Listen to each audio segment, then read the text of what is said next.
Buenas tardes, amables televidentes. La Unión Nacional de Empresarios les presenta su programa La Opinión de la UNE, donde cada semana conversamos con ustedes sobre temas de interés, especialmente del área económica y empresarial. Vamos a conversar con ustedes el ingeniero Luis Moquete, aquí a mi derecha, pasado presidente de la UNE, de la Unión Nacional de Empresarios, un servidor.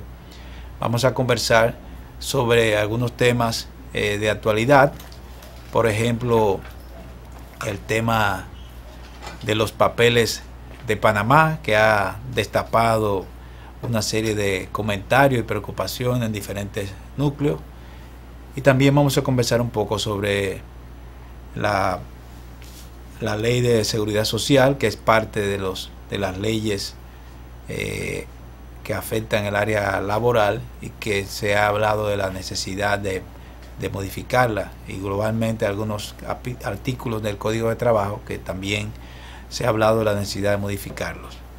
Vamos inmediatamente a dar la palabra al ingeniero Luis Moquete para que empiece a conversar con nosotros del tema de los paraísos fiscales, en este caso específicamente del caso panameño. Sí, muy buenas tardes, amable televidente.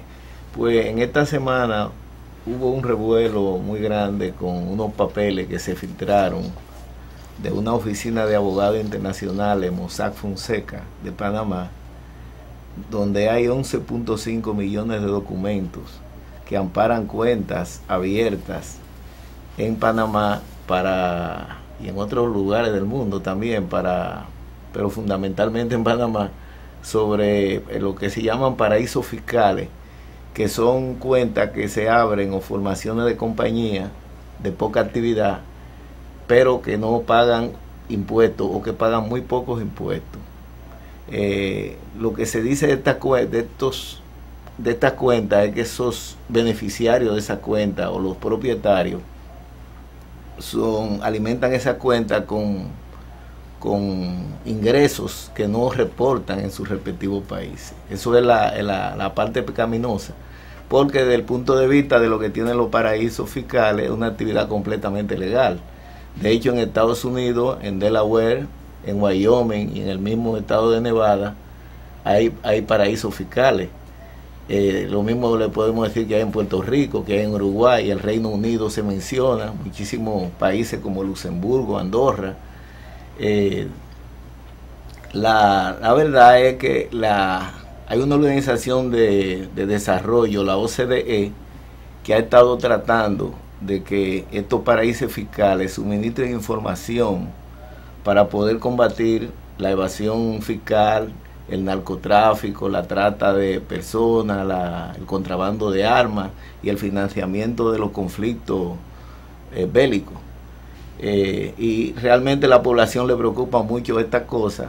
Por eso un grupo de hackers han entregado a unos periodistas alemanes ese compendio de documentos que está a disposición en las redes sociales ya.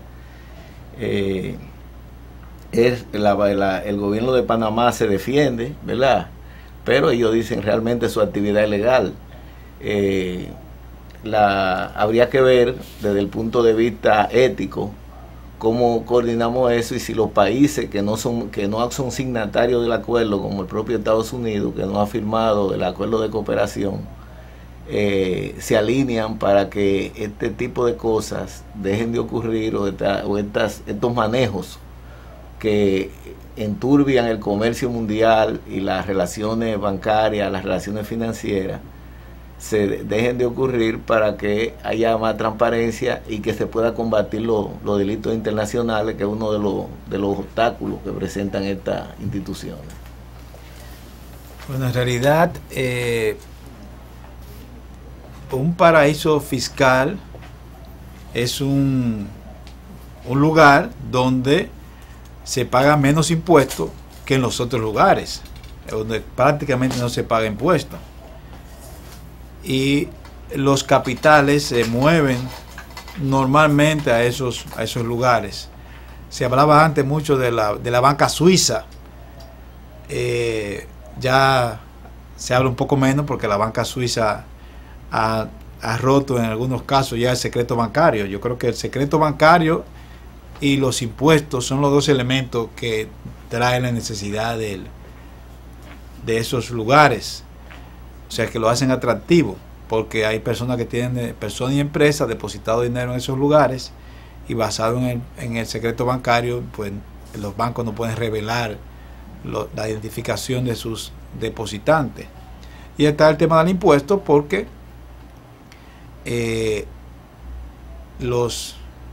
cada país tiene su régimen impositivo, y generalmente la actividad económica se va donde hay menos impuestos. Y está otro elemento, que es el elemento de seguridad, la duda de tener el dinero en su país. No vaya a ser que en algún momento haya algún corralito, el gobierno intervenga y el dinero pueda ser de alguna manera secuestrado. Por eso no es necesariamente pecaminoso, un delito, a una empresa o a una persona que tenga dinero colocado fuera del país en algún lugar. Lo más importante es ver si ese dinero ha sido declarado por esa empresa, si esa cuenta que tiene la empresa en el exterior, esos montos aparecen dentro del patrimonio de la empresa, en las declaraciones que le hacen a impuestos internos, y si los beneficios, si es que genera, porque muchas veces no, tampoco es que genera muchos beneficios, si los beneficios que se generan de esos depósitos son reportados como ingresos en el país de origen del dueño de la cuenta. Dentro de los, como han aparecido muchos nombres, y deben haber muchos más, se destacan los nombres de personas distinguidas, deportistas, políticos, esos nombres que han aparecido como digamos propietarios de esas cuentas. Probablemente en sus países tienen un régimen fiscal bastante rígido, que ellos no les permite, digamos, hacer negocio, tienen que pagar más impuestos. Alguna razón tendrán para hacer eso, lo que tienen esos recursos. Pero lo más importante es ver si esos recursos han sido declarados y si están pagando impuestos por esos bienes. Cada país tiene sus reglas, sus leyes, y tendrá su manera de perseguir a las personas y empresas que violan sus leyes. Ya hay muchos acuerdos de cooperación entre diferentes países que hace que haya un poco más de transparencia. Por ejemplo, si un ciudadano de los Estados Unidos abre una cuenta en la República Dominicana, el Banco Dominicano tiene que informar eso a los Estados Unidos. Eso no era así hace algún tiempo, de manera que hay una forma de saber dónde están los recursos. Hay acuerdos fiscales entre diferentes países, pero sí todavía hay muchos lugares donde hay dinero que no ha sido declarado, y que muchos de esos dineros se utilizan para fines no santos, o sea, para terrorismo, para digamos evadir el pago de impuestos, lavado de dinero, droga. O sea que sí hay esas opciones, pero es bueno que la ciudadanía, las personas sepan que no todos aquellos que tienen dinero depositado fuera del país necesariamente son producto de un delito. Y ahí eso tiene sus reglas. Cada país debe hacer el esfuerzo por identificar eso.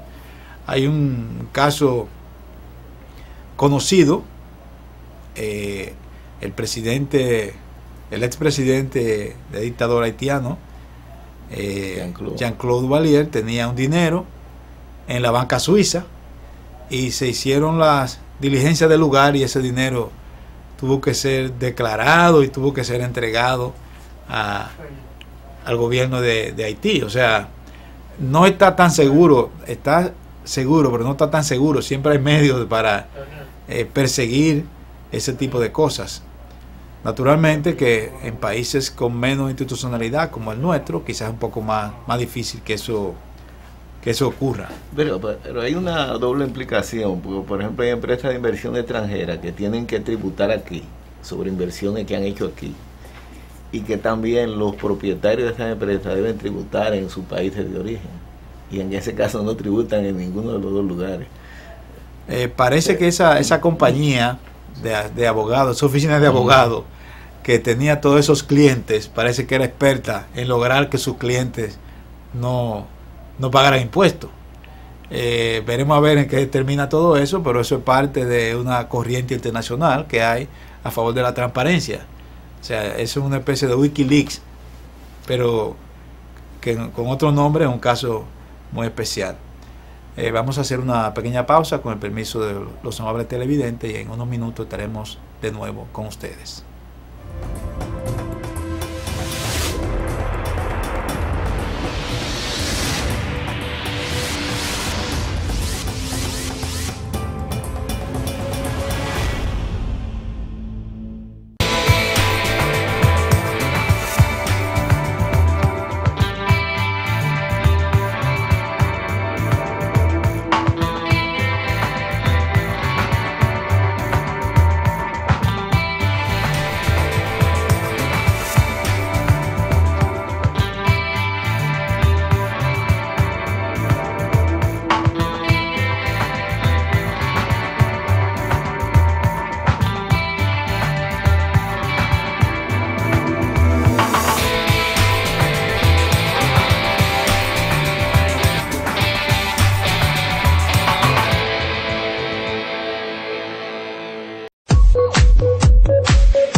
En el año 1992,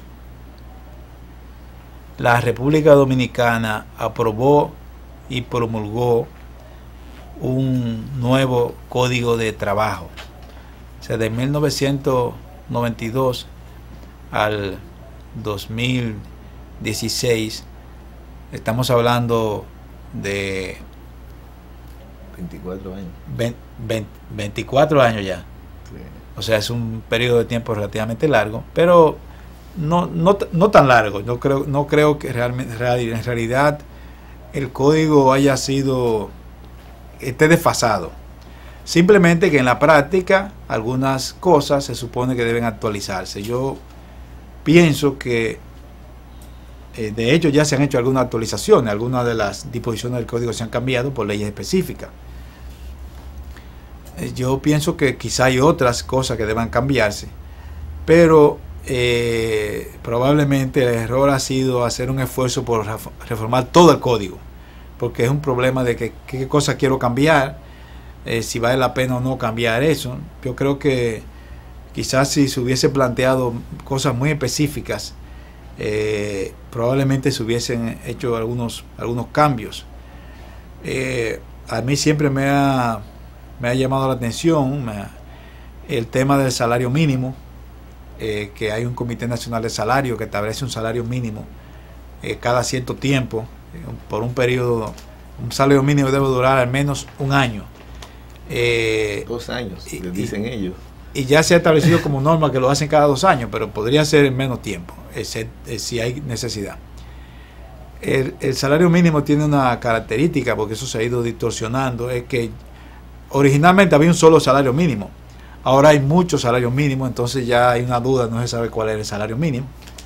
Eso quizá debería revisarse, porque el salario mínimo debe ser, y el mismo código lo dice, el mínimo salario que se puede pagar. Un solo mínimo. Si hay varios mínimos, ya eso, digamos que distorsiona un poco la situación. Ese es un dato, el tema del salario mínimo. También del salario mínimo está el hecho de que el salario mínimo se establece por mes, en términos generales, o por día en algunos casos, pero no se establece por hora. El salario mínimo debería establecerse por hora, de manera tal que una empresa pueda pagar en la medida de que una persona trabaja más tiempo y respetar esa ley. Si el salario mínimo fuese puesto por hora, posiblemente hubiese más flexibilidad, porque una persona puede trabajar medio tiempo en una empresa y entonces le pagarían por el tiempo que trabaja. Si trabaja 3 horas, por 3 horas, si es 4 horas, 4 horas. Eso es muy importante para los estudiantes, por ejemplo, que trabajan tiempo parcial. Debería haber un salario mínimo establecido por hora y un cierto nivel de flexibilidad. Esa parte de la flexibilidad ha sido algo que ha sido un poco cuestionado por los sindicalistas, por el hecho de que entienden que eso va a implicar probablemente perder alguna conquista, pero yo creo que por el lado de establecer salario por hora y por el lado de hacerlo más flexible el tema del horario, creo que por ahí se podría avanzar sin demasiado contratiempo. Yo pienso que te deben escogerse cosas específicas para modificar en el código, y esas cosas específicas que se escojan son las que deberían discutirse y evitar ruidos innecesarios. No sé qué piensa el ingeniero Moquete de eso. Bueno, dos cosas. Primero, tengo entendido que se puede trabajar hasta el 50% de la jornada. Lo único es que hay que tributar el salario completo, de la seguridad social. Pero es cierto que no hay facilidades para trabajar menos de ahí.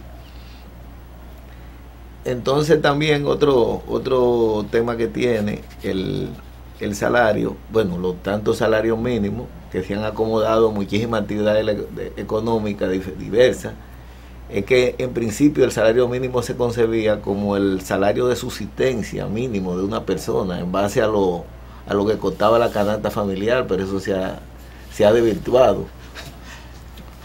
Quizás debamos volver a eso. Sí, quizás vamos a volver a eso, pero eso mismo que usted dice de que y al gobierno, hay que para acomodar al gobierno también, que paga unos salarios mínimos que andan por el orden del 35% de los salarios de las empresas.